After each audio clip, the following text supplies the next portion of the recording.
मेन्सुरेशनमध्ये महत्त्वाचा टॉपिक आहे sector of a circle. Sector of circle काय आहे? Sector of circle related with area of circle पायर square. कसं काय? हा जो एरिया आहे हा सगळा पायर स्क्वेअर असतो. एरिया ऑफ सर्कल आपल्याला माहिती आहे पायर स्क्वेअर असतो, त्याच्या रिलेटेड असतो area of sector, sector of circle. Sector of circle दोन पार्ट्समध्ये डिवाइड होतो.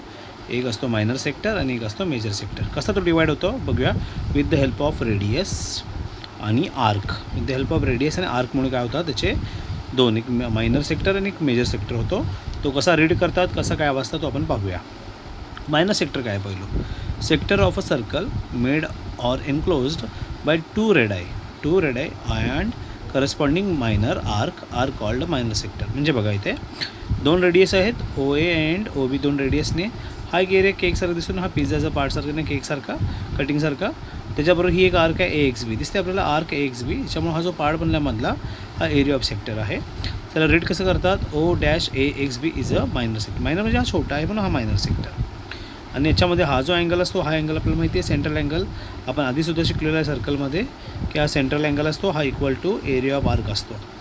सर्कलमध्ये पाहिलेलं आहे. आता मेजर आर्क काय असतो? Same sector of a circle made or enclosed by the two radii and the corresponding major arc. आता मेजर आर्क कुठली आहे? ही A Y B is the major arc आहे. ही मोठी ए आर्क आहे, त्याबरोबर enclose by the two radii of the corresponding major arc are called as a major sector.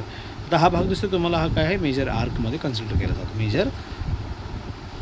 Major आर्कमध्ये consider केला जातो. ओके, ही मेजर आर्क आहे म्हणजे हा एरिया पण मोठा दिसतो आहे ॲज कम्पेअर टू दिस, म्हणून याला कुठल्या सेक्टर म्हणणार? मेजर सेक्टर पण म्हणणार याला.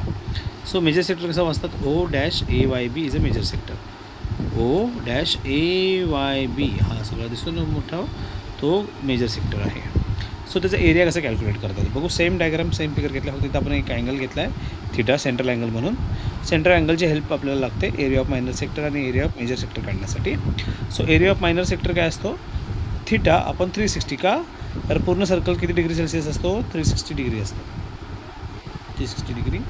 Okay, so area of minor sector is equal to theta. हा जो थिटामधला दिला जाईल आपल्याला ती value divide by 360 into area किती असतो आपलं? पायर स्क्वेअर. म्हणून पायर स्क्वेअरनं आपण मल्टिप्लाय केलेला आहे.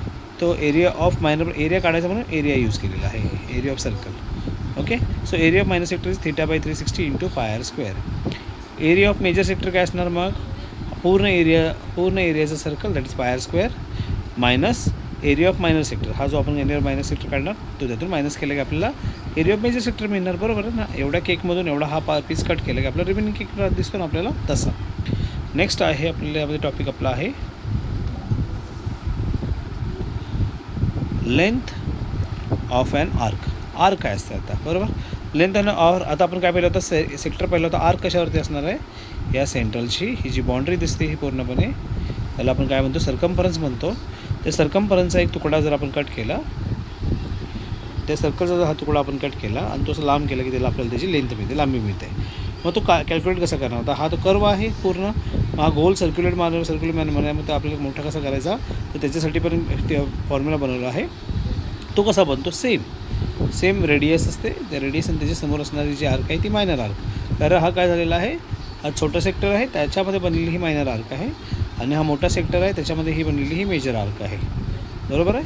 So length of an arc is related with the circumference of the circle. कशाची रिलेटेड आहे? सर्कम्फरन्स. हा कशाची रिलेटेड होता? एरियाशी, पायर स्क्वेअरशी. हा कशाची रिलेटेड आहे? 2 पायर में सर्कम्फरन्स ऑफ द सर्कल बरोबर related. So length of a minor arc कशी कॅल्क्युलेट करतात? Theta upon 360 degree into circumference घेतात 2 pi r. Length of a major arc कशी काढणार? मग सेम तसंच पहिल्यांदा तिथे काय घेतलं होतं? एरिया ऑफ द सर्कल घेतलं होतं पूर्णपणे. इथे काय घेणार? Circumference of the circle minus length of the minor arc. जो मायनर आर्क आपण काढणार length theta upon 360 into 2 pi R minus केले की आपल्याला मायनर आर्क ॲज वेल ॲज मेजर आर्क आपल्याला दोन्ही मिळून जाणार. नेक्स्ट आता आपण एरिया ऑफ सेक्टर पाहिला and length of the arc पाहिली. त्या दोघांचं पण काहीतरी रिलेशन असेल ना? मग त्या दोघांचं रिलेशन बघूया. A relationship between length of an arc L and area of the sector A. मग आपल्याला माहिती आहे एरिया आपण आत्ताच काढला होता. एरिया ऑफ सेक्टर किती आहे आपला? 3/360 डिग्री इंटू पायर स्क्वेअर. आणि लेंथ काय आपली? Length is nothing but theta upon 360 degree into 2 pi r. So area पण मिळाला, एरिया ऑफ सेक्टर मिळाला, लेंथ मिळाली, length of an arc. So काय करूया, पाय आर स्क्वेअर आपण त्या साईडला शिफ्ट करू. A is equal to A upon pi r square is equal to theta upon 360, equation number 1. आणि इकडचे 2 पाय आर इकडे लेफ्ट हँड साईडला घेतले, L upon 2 pi r is equal to theta upon 360.